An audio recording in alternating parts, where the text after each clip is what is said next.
दिल्ली शराब घोटाला मामले में गिरफ्तार तेलंगाना के पूर्व मंत्री मुख्यमंत्री के सीआर की बेटी और बीआरएस नेता के कविता को बड़ा झटका लगा है।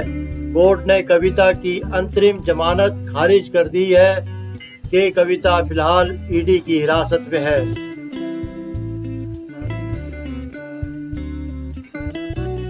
आम आदमी पार्टी का कहना है कि अगर कल संजय सिंह को जमानत मिली है तो वो कहते हैं कि न्यायालय अपना काम अच्छी तरह कैसे कर रही है, तो उनको जेल में डाल रखा था। न्यायालय का काम है न्याय करना या सिर्फ लोगों को गुमराह किया जा रहा है। चुनाव को देखते हुए यह सिर्फ केजरीवाल जी को कहते थे कि सत्ता में विपक्ष का है या आप है, जैसे यहाँ पर आतिशी भी बोल रही थी। बीजेपी उनकी तरफ से इस्तेमाल किया जा रहा है कि बीजेपी को ज्वाइन करने का ऑफर दिया गया है। इस मामले में आतिशी मुश्किल में फंस गई है। क्यों बीजेपी ने आतिशी को नोटिस भेज दिया है?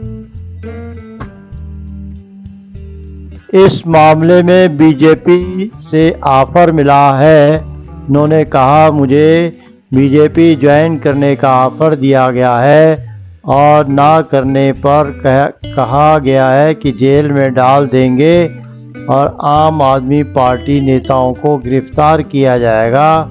कल ही भाजपा पर सवाल उठाए जा रहे हैं। ऑफिसर का नाम बताओ, तो नहीं तो मीडिया में प्रसार करने पर सिविल और अपराधी कार्रवाई होगी। दिल्ली बीजेपी अध्यक्ष ने आतिशी पर गुमराह करने और उन्होंने कहा था उनके विधायकों को खरीदने की कोशिश हो रही है। तब भी बीजेपी के नेता विजेंद्र सिंह सीएम अरविंद केजरीवाल की गिरफ्तारी को रद्द करने वाली याचिका पर फैसला सुरक्षित रख लिया, तो आप सबको इसकी जानकारी आगे मिल जाएगी। आज इन बातों और मुद्दों पर हम इन्हीं सवालों पर विश्लेषण से पहले हम इस केस में 3 बड़े अपडेट आपको दें। पहले अपडेट यह है कि सुप्रीम कोर्ट से संजय सिंह को जमानत मिलने के बाद आज तिहाड़ जेल में शराब घोटाले के आरोपी सांसद संजय सिंह आम आदमी पार्टी के कार्यकर्ता और दिल्ली शहर से बाहर नहीं जा सकते। जेल से बाहर आते ही संजय सिंह ने पहली शर्त तोड़ दी।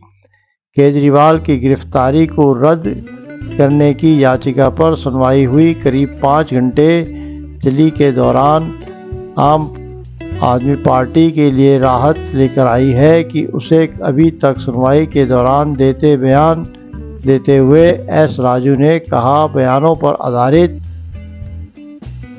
कह रही है कि घोटाले के पैसे का लेन देन हवाला से हुआ और दूसरी तरफ इनकम टैक्स डाटा भी है। सवाल यह है कि जांच कर रही ईडी को मनी ट्रेल साबित करने में काफ़ी परेशानियों का सामना करना पड़ रहा है। ट्रेल हद तो तब हुई जब धरती के सबसे बड़े काबिल शिक्षा मंत्री मनीष सिसोदिया को भी तरकीब सूची की। जैसे संजय सिंह जो उनके बाद जेल में आया था और संजय सिंह को ईडी ने मास्टरमाइंड कहा था। संजय सिंह की जमानत की अर्जी रखते ही ईडी और कोर्ट ने विरोध नहीं किया और संजय सिंह को बेल मिल गई है। लेकिन केजरी के जेल जाते संजय सिंह की बेल का कोई विरोध नहीं किया। संजय सिंह के बेल के लिए केजरी के सुप्रीम कोर्ट ने कठोर शब्द बाहर निकाले तो इस केस के बारे में कुछ नहीं बोलना। लेकिन संजय सिंह ने शुरू किया और अपने वकील के माध्यम से, जब यही अभिषेक मनोज सिंह भी देश का सबसे महंगा वकील अभिषेक, जिसने मनीष सिसोदिया के बेल के तमाम रास्ते बंद करवा दिए थे, पुनर्विचार याचिका सुप्रीम कोर्ट से खारिज करवा दिया। अदालत की रिपोर्टिंग के दौरान हम लोग एक मजाक किया करते थे आपस में कोई महंगा वकील मिल गया, क्या हुआ? हम लोग अक्सर कहते हैं कि अभिषेक सिंघल थे, कितना पैसा लग गया, लगभग 40-50 लाख, घर ज़मीन जायदाद। गांव के सब के कमेंट्स में लोग कहते थे अच्छा, इससे अच्छा हमें बोलते, हम तो यह काम तुम्हें 50-25 हज़ार इससे अच्छा है कि हमें बता देते, हम कोई 5,000 10,000 वाला वकील कर लेते। भाई उम्र कैसे ज़्यादा मिलती नहीं, मतलब यह मजाक में कहते हैं। सिसोदिया। दोस्तों, खबरों की खबर में पब्लिक व्यूज सड़क से। दोस्तों, वीडियो में आगे बढ़ने से पहले आप वीडियो को लाइक और चैनल को सब्सक्राइब कर लीजिए। देखते हैं आगे। ये वो स्वतंत्र है, ये इनका प्रोपेगेंडा है। किसका प्रोपेगेंडा है? आम आदमी पार्टी का। अच्छा। आम आदमी पार्टी का प्रोपेगेंडा है कि अगर कल संजय सिंह जी को जमानत मिली है तो वो न्यायालय अपना काम अच्छी तरीके से कर रहा है, और अगर केजरीवाल जी जेल में है तो उनको बीजेपी ने जेल में डाल रखा है। न्यायालय का काम है, वो अपना हाईकोर्ट देखेगी किसको जमानत देनी है, किसको बेल देनी है, किसको अंदर करना है। ये सिर्फ लोगों को गुमराह किया जा रहा है चुनाव को मद्देनजर रखते हुए। ये सिर्फ केजरीवाल जी जो कहते थे कि सत्ता में नहीं, विपक्ष का यह आरोप है, जैसे यहाँ पर ये भी बोल रहे थे, इनकी तरफ से कहा गया कि भाई ईडी का, सीबीआई का, एजेंसियों का इस्तेमाल किया जा रहा है, बीजेपी की तरफ से विपक्ष को साजिशन फंसाया जा रहा है। ऐसा कुछ भी नहीं है। ये सिर्फ लोगों को, मैंने आपको बताया, ये सिर्फ गुमराह करने की कोशिश की जा रही है। गुमराह करने की कोशिश है। आप क्या बोल रहे हैं? जैसे ये लोग कह रहे हैं कि ईडी और सीबीआई बीजेपी यूज कर रही है, उन्हीं ईडी और सीबीआई के भरोसे ये शीला दीक्षित का बैग लेके कहते थे कि ये रहे सबूत, और ईडी और सीबीआई इस पे जांच बैठाए। आज क्या ईडी सीबीआई बीजेपी की हो गई? उस समय किसी और की, और आज बीजेपी की। तो ये यानी आपके हिसाब से वक्त बदला और बयान बदलते नजर आ रहे हैं। आप क्या बोलेंगे? संजय सिंह अभी राजघाट पहुंचे हुए थे, उनकी तरफ से कहा गया कि देखिए ताले टूटेंगे, अरविंद केजरीवाल बाहर आएंगे। बिल्कुल आएंगे, सारे बाहर आएंगे, क्योंकि उनके ऊपर जितना भी आरोप लगाया गया निराधार है। 1 रुपए का कोई करप्शन। तो फिर गिरफ्तार क्यों हुए? मैं बता रहा हूँ, गिरफ्तारी दादागिरी है, गुंडागर्दी है। ये सबसे बड़ी भ्रष्ट अगर पार्टी है, कौन कर रहा है गुंडागर्दी? कौन कर रहा हूँ? सुनिए, दुनिया में अगर सबसे बड़ी कोई भ्रष्ट पार्टी है तो वो है भारतीय झूठी पार्टी, यानी भारतीय जनता पार्टी। कुर्सी पे बैठ करके दादागिरी करते हैं, जब मन करता है ईडी भेज करके उठवा लेते हैं, सीबीआई भेज कर उठवा लेते हैं। अरे सबूत तो ले आओ। केजरीवाल प्रधानमंत्री को आपने सुना कि नहीं सुना? प्रधानमंत्री स्वतंत्र है, ना हम भेजते हैं ना हम रोकते हैं, जो उनको करना है अपने हिसाब से जांच करते हैं। फिर आप क्यों ऐसा? चलो, मैं ईडी से ही कह रहा हूँ, मैं सीबीआई से ही कह रहा हूँ। मैं तुम स्वतंत्र हो ना, तुम्हारे में हिम्मत है। इस चैनल के माध्यम से कह रहा हूँ, जिसने अपनी माँ का दूध पिया हो, चाहे बीजेपी वाले हो, चाहे सीबीआई वाले, ईडी वाले, एक सबूत जनता के सामने टीवी पे लेकर आओ कि केजरीवाल ने भ्रष्टाचार किया, संजय सिंह ने भ्रष्टाचार किया, या मनीष सिसोदिया ने भ्रष्टाचार किया, सत्येंद्र जैन ने किया। एक सबूत तो दिखाओगे, या ऐसे कॉलर पकड़ के उठा के जेल भेज दोगे? इससे अच्छे तो अंग्रेज थे जो ये हुकूमत बैठी है। देखिए, समय सब कुछ कराता है, ऊपर वाला सब देख रहा है। ये सारे के सारे इस वक्त गद्दी से बाहर चले जाएंगे, और अरविंद केजरीवाल देखिएगा, उसके गठबंधन की सरकार बनेगी और देश में एक बार फिर न्याय मिलेगा। क्या लग रहा है, 7 में से कितनी आएंगे दिल्ली? 7 के साथ। अरे छोड़िए, ये कितना विश्वास है? सुना, बीजेपी वालों का एक नारा है, 400 पार, 400 पार, 400 पार नहीं, इस बार 3 पार है उनकी। संजय सिंह का जेल से बाहर आना, तिहाड़ से बाहर आना, क्या ये टर्निंग पॉइंट साबित होगा? ये टर्निंग पॉइंट बिल्कुल साबित होगा, क्योंकि अगर संजय सिंह पे कोई एलिगेशन साबित होता तो उन्हें जेल ही नहीं मिलती। अकॉर्डिंग टू लॉ अभी उन्होंने ये अमेंडमेंट किया है। इस चीज में ये अमेंडमेंट हुआ है कि अगर जब तक आपको बेल नहीं मिलेगी, अगर आप गुनाहगार साबित होते हैं तो आपको इस रूल में बेल नहीं मिलेगी। और अगर उन्हें लगता है कि आप बेगुनाह हैं तो ही बेल का पॉइंट बनता है। अगर संजय सिंह गुनाहगार होते तो उन्हें बेल क्यों मिलती? उनको बेल मिलना ही सबसे बड़ा सबूत है कि जो ईडी है उन्हें जब आपको लगता है संजय सिंह को अब बेल मिल गई है, इसका जो असर है, हालांकि ये साफ कहा गया सुप्रीम कोर्ट की तरफ से नजीर नहीं होगी संजय सिंह को जमानत मिलना, बेल मिलना। क्या लगता है कि इस बेल के बाद अरविंद केजरीवाल, मनीष सिसोदिया या सत्येंद्र जैन, उनके भी बाहर आने का रास्ता साफ होगा? पब्लिक के साफ समझ रही है कि आज लोकतंत्र की हत्या हो रहा है। अगर सीबीआई या ईडी अगर वहाँ पे प्रोडक्शन बेल के लिए जब इन्होंने लगाया और जिस समय कोर्ट में गए इनको बेल मिल रहा था, उस समय वहाँ पे ईडी तो विरोध किया नहीं। इसका विरोध क्यों नहीं किया? सबसे बड़ा क्वेश्चन है। विरोध नहीं किया, संजय सिंह छूटे। इसे दिल्ली में तो साफ मैसेज है कि 6 महीना तक उनको जबरदस्ती मोहरा बना करके दिल्ली के अंदर जेलों में रखा गया। इसलिए अब कोर्ट ने इसको बर्दाश्त से ज़्यादा हुआ और इनको छोड़ दिया कि भाई आप जा सकते हैं, स्वतंत्र हो। केस खत्म नहीं हुआ, पर ये सच्चाई है कि सीबीआई और ईडी मोदी जी का पहलू बन करके ये दिल्ली गवर्नमेंट से लड़ रही है। क्या क्या वाकई में आपको ऐसा लग रहा है आप लोगों को कि जो कुछ हो रहा है दिल्ली में, या फिर मैं सिर्फ दिल्ली की बात क्यों करूं, आप देखिए हेमंत सोरेन है जो कि गिरफ्तार किए गए, और भी कई जो विपक्ष के नेता हैं उनके खिलाफ जो एक्शन हुआ या जो आरोप लगाए जा रहे हैं उसमें कोई दम लग रहा है? जैसे यहाँ पर भी ये सज्जन बोल रहे हैं कि भाई एजेंसियों का गलत इस्तेमाल हो रहा है। जो दम है जब तो पकड़े गए हैं। किसमें दम है? इन्होंने एलिगेशंस पर आरोप में दम है। आरोप में दम है जब ये पकड़े गए हैं। हाँ। नहीं तो आम आदमी कोई नहीं पकड़ा गया। वो तो बोल रहे हैं कि भाई सरकार का मोहरा है एजेंसियां। जी नहीं, जो पार्टी होती है कुछ न कुछ गड़बड़ करिए जब तो पकड़े गए हैं सारे के सारे। ये अब एक्शन लेगी गवर्नमेंट लेगी उस हिसाब से। मोहरा देखो विपक्ष तो बोलता ही है भाई हमने गलती। आगे खबरों की खबर में बीजेपी में ज्वाइन करने का ऑफर, इस मामले में आतिशी मुश्किल में फंस गई है। क्यों?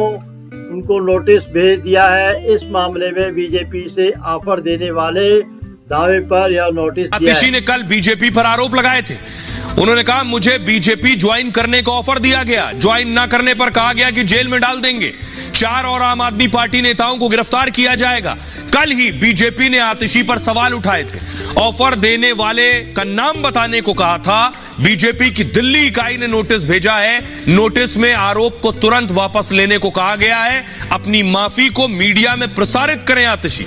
ऐसे नहीं करने पर सिविल और आपराधिक कार्रवाई होगी। दिल्ली बीजेपी अध्यक्ष ने आतिशी पर गुमराह करने का आरोप लगाया। आतिशी को मानहानि का नोटिस दिया गया है और 15 दिन में आतिशी से इसका जवाब मांगा गया है। आपको याद होगा कुछ इसी तरह के आरोप अरविंद केजरीवाल ने भी लगाए थे और उन्होंने कहा था उनके विधायकों को खरीदने की कोशिश हो रही है। तब भी यही हुआ था कि सबूत दीजिए, और अभी भी आतिशी से कहा जा रहा है या तो सबूत दीजिए या माफी मांगिए। सुनिए क्या कुछ कह रही है आतिशी और बीजेपी के नेता विजेंद्र सचदेवा। मुझे ये कहा गया कि या तो मैं भारतीय जनता पार्टी ज्वाइन कर लूं, अपना पॉलिटिकल करियर बचा लूं, अपना पॉलिटिकल करियर बढ़ा लूं, और अगर भारतीय जनता पार्टी नहीं ज्वाइन करी तो आने वाले 1 महीने में ईडी द्वारा मुझे गिरफ्तार कर लिया जाएगा। अब भारतीय जनता पार्टी का ये इरादा है कि आने वाले 2 महीने में लोकसभा चुनाव से पहले वो आम आदमी पार्टी के 4 और नेताओं को गिरफ्तार करने वाले हैं। आम आदमी पार्टी का चरित्र है, इस बार भागने नहीं देंगे, इसलिए उनको लीगल कार्रवाई के लिए हमने नोटिस दिया है। और जहां तक जब तक वो तथ्य नहीं रखती नहीं तो इस पर जो कानूनी कार्रवाई चलेगी, लेकिन इनको भागने नहीं देंगे, इनको जवाब देना पड़ेगा किस तरह से हम सुर्खियों में बने रहें। तो अभी तो 1 दिन हुआ है, जो मुझे जानकारी मिल रही थी कि ठीक है एक समस्या उनको आ रही है, उसका निवारण वहाँ हो नहीं सकता, तो उसके लिए तो खुद इनको अपनी आदत बदलनी होगी। और उस समस्या का यहाँ मैं जिक्र नहीं करना चाहता, लेकिन ठीक है अब क्योंकि बिगड़ी हुई आती है तो ठीक होने में थोड़ा समय लगेगा। तो वीरेंद्र सचदेवा को आपने सुन लिया। आइए अब आपको बताता हूं संजय सिंह, एक राहत की खबर है। ये संजय सिंह जिस वक्त अस्पताल में थे उस वक्त की तस्वीर आप देख रहे हैं। व्हील चेयर पर संजय सिंह नजर आ रहे हैं। दिल्ली के ILBS में एडमिट थे, लीवर का बड़ा अस्पताल है, वहां एडमिट थे संजय सिंह। उसके बाद तिहाड़ और तिहाड़ से रिहाई हुई, लेकिन संजय सिंह को शर्तों के साथ रिहा किया गया है। क्या शर्तें संजय सिंह के लिए रखी गई हैं वो आपको बताता हूं। 6 महीने बाद जमानत मिली। कोर्ट ने जमानत को लेकर कई शर्तें रखी हैं। 2 लाख का बेल बॉन्ड भरेंगे, 1 लाख का निजी मुचलका भरेंगे और 1 लाख श्योरिटी बॉन्ड भरेंगे। सबूतों के साथ छेड़छाड़ नहीं करेंगे, जांच में सहयोग करेंगे और IO यानी इन्वेस्टिगेशन ऑफिसर को अपना मोबाइल नंबर देंगे। शराब घोटाले पर कोई टिप्पणी नहीं करेंगे। जांचकर्ता को अपनी यात्रा के बारे में जानकारी देंगे। संजय सिंह मोबाइल लोकेशन भी ऑन रखेंगे। इन शर्तों के साथ संजय सिंह को जमानत मिली है। सुनिए जरा क्या कुछ कह रहे हैं संजय सिंह का परिवार।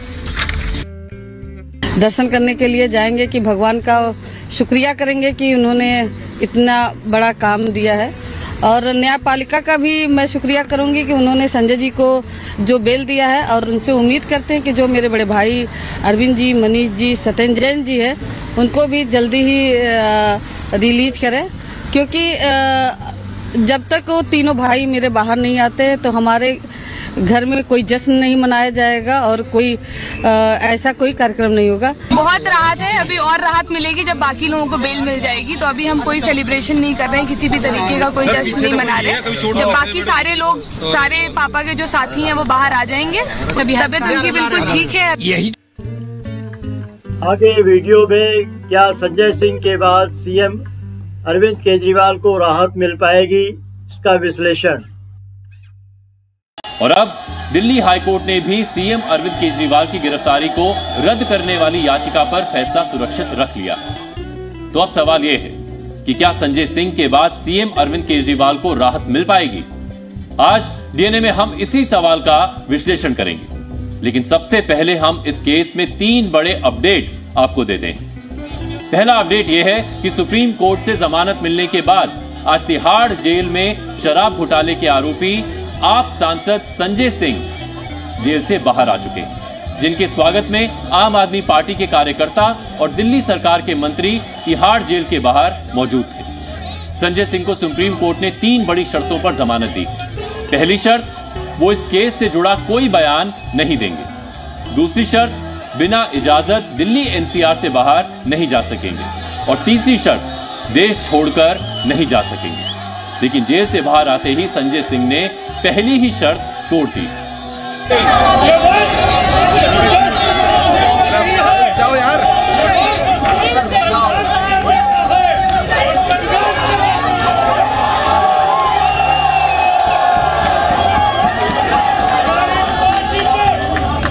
सबसे बड़ा नेता अरविंद केजरीवाल, मनीष सिसोदिया, सत्येंद्र जैन को इन जेल की तरह पीछे रखा गया है। मुझे पूरा भरोसा है कि जेल के ताले टूटेंगे। दूसरा अपडेट यह है कि आज दिल्ली हाईकोर्ट में सीएम अरविंद केजरीवाल की गिरफ्तारी को रद्द करने की याचिका पर सुनवाई हुई। करीब 5 घंटे चली सुनवाई के दौरान ईडी ने सीएम केजरीवाल की गिरफ्तारी को जायज ठहराया। दोनों पक्षों की दलील सुनने के बाद हाई कोर्ट ने अपना फैसला सुरक्षित रख लिया है। और तीसरा अपडेट यह है कि बीते मंगलवार को पूर्व उप मुख्यमंत्री मनीष सिसोदिया की जमानत याचिका पर राउज एवेन्यू कोर्ट में सुनवाई हुई। सिसोदिया के वकील ने दलील दी कि सुप्रीम कोर्ट ने ईडी से कहा था कि 6 महीने में जांच पूरी कर ले। ये अवधि बीत जाने के बाद भी जांच एजेंसी मनीष सिसोदिया पर कोई आरोप साबित नहीं कर पाई। अब सिसोदिया की जमानत पर 6 अप्रैल को सुनवाई होगी। ये तीनों ही खबरें आम आदमी पार्टी के लिए राहत लेकर आई हैं। आम आदमी पार्टी दावा कर रही है कि संजय सिंह की जमानत से दिल्ली शराब घोटाले में गिरफ्तार मनीष सिसोदिया और अरविंद केजरीवाल की रिहाई की राह खुल गई। लेकिन क्या वाकई ऐसा है? इस सवाल का जवाब खुद सुप्रीम कोर्ट ने दिया है। यानी अरविंद केजरीवाल और मनीष सिसोदिया की जमानत याचिका पर सुनवाई के दौरान उनके वकील ये दलील नहीं दे सकते कि सुप्रीम कोर्ट ने संजय सिंह को जमानत दी है, इसीलिए केजरीवाल और सिसोदिया को भी जमानत दी जानी चाहिए। और आसान शब्दों में कहें तो संजय सिंह की जमानत केजरीवाल और सिसोदिया की जमानत का आधार नहीं बन सकती। दोस्तों, कोर्ट में मनी ट्रेल का पता लगा लिया गया है। पैसे का इस्तेमाल कर लिया गया होगा और इसलिए पैसा नहीं मिल रहा। वकील एस राजू ने दावा किया है। घोटाले के दौरान व्हाट्सएप चैट मौजूद है एंड हवाला ऑपरेटर की गवाहियों पर आधारित है। ये पैसा नहीं मिल रहा है, यानी ईडी ने ये मान लिया कि उसे अभी तक घोटाले के पैसे का कोई अता पता नहीं मिला है। लेकिन फिर भी एएसजी राजू दावा कर रहे हैं कि ईडी ने मनी ट्रेल का पता लगा लिया है। लेकिन कैसे?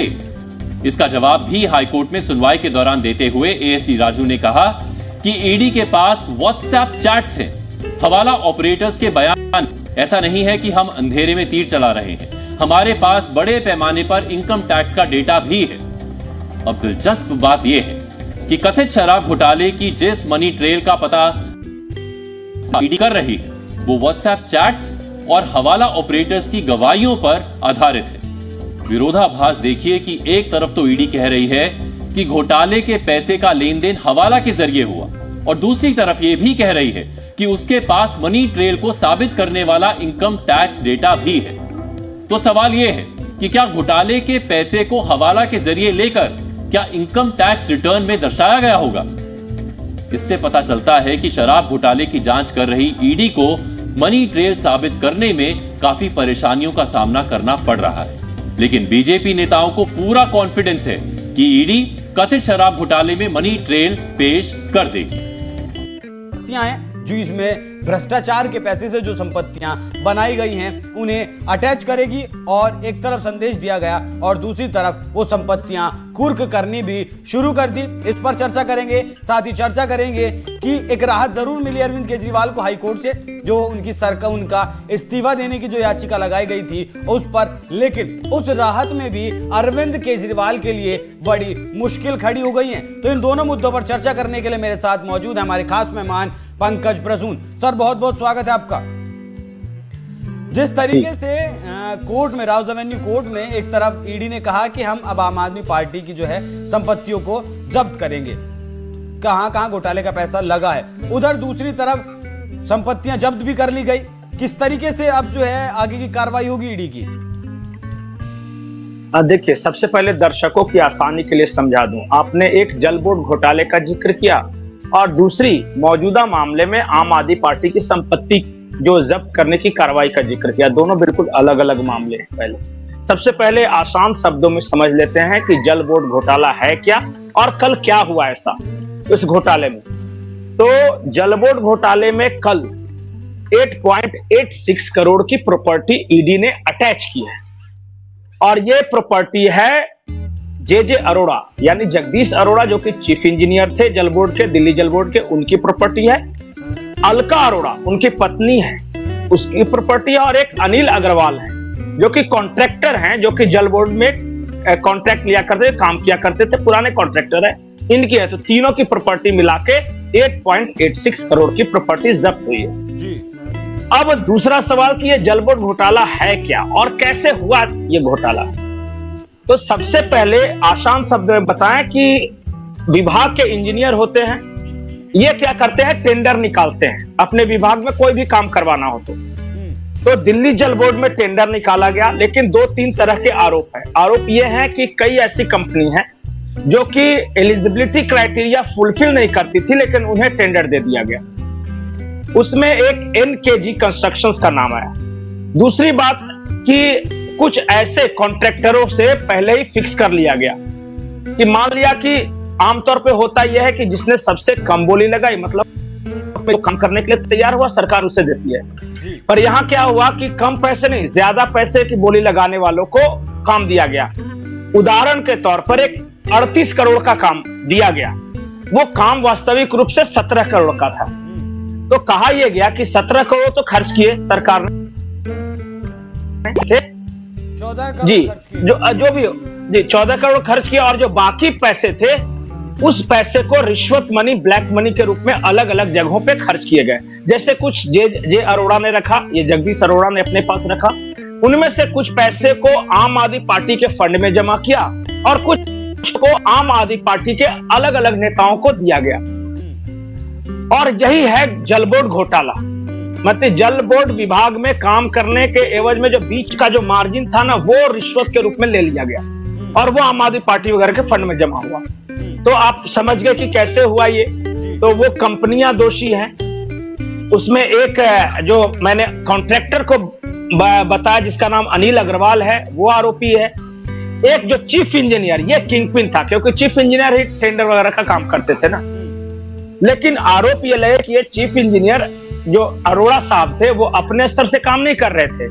उस वक्त दिल्ली जल बोर्ड के ऑल इन ऑल हुआ करते थे चड्डा साहब, ये राघव चड्डा, परिणीति के हस्बैंड, जो आजकल ब्रिटेन में छुपे हुए हैं, तो लंदन में। तो ये ऑल इन ऑल हुआ करते थे दिल्ली जल बोर्ड के।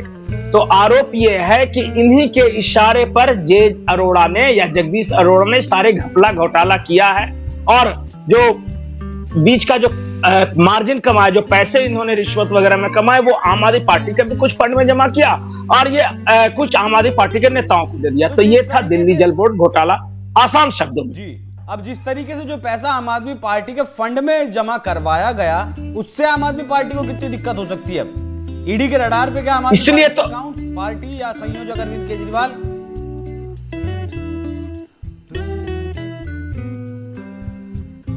जल बोर्ड घोटाले में भी एक समन हुआ है, शराब वाले घोटाले में इनको समन तो हुआ है, एक समन दिल्ली जल बोर्ड घोटाले में भी हुआ है, लेकिन उसमें भी ये हाजिर नहीं हुए।